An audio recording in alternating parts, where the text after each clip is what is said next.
When you drive through western Pennsylvania, at first you see a whole bunch of nothing, except the rickety corkscrew roads that plunge through mountains and burn you in tolls. 660.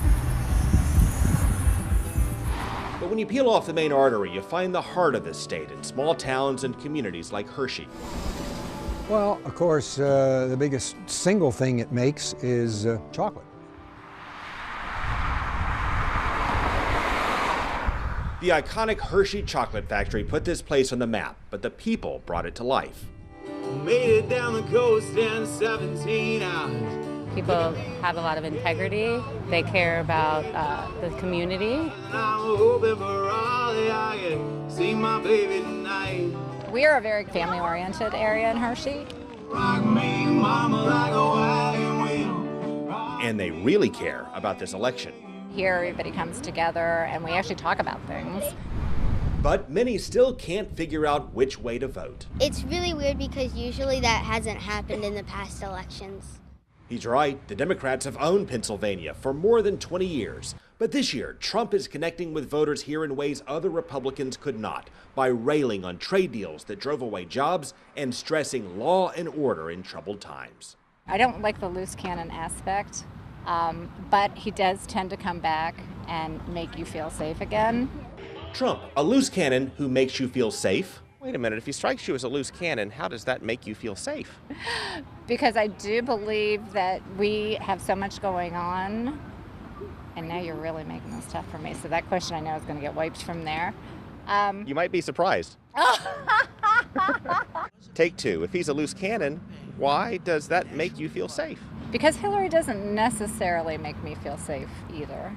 And with that, Trump and Clinton are basically tied. We have seen the polls in Pennsylvania tighten a time or two before.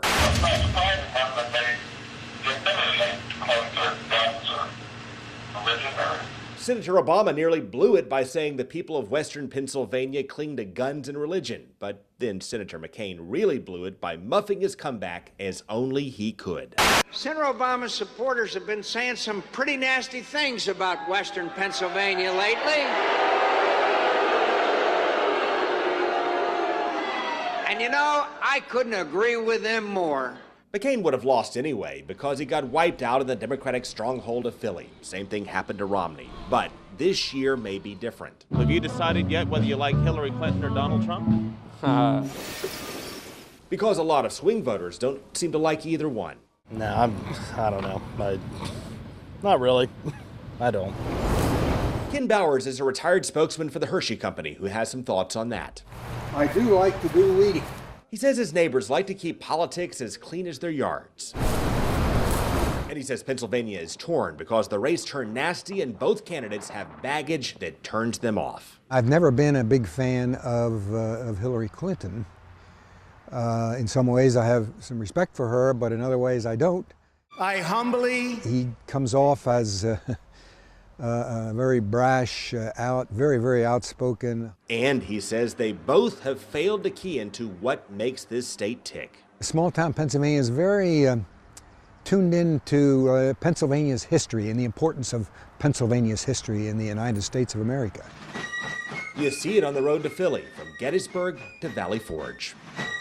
So whose office is this? This is General Washington's office. No, wait a minute, there was a story attributed to him, I cannot tell a lie, right? Yes.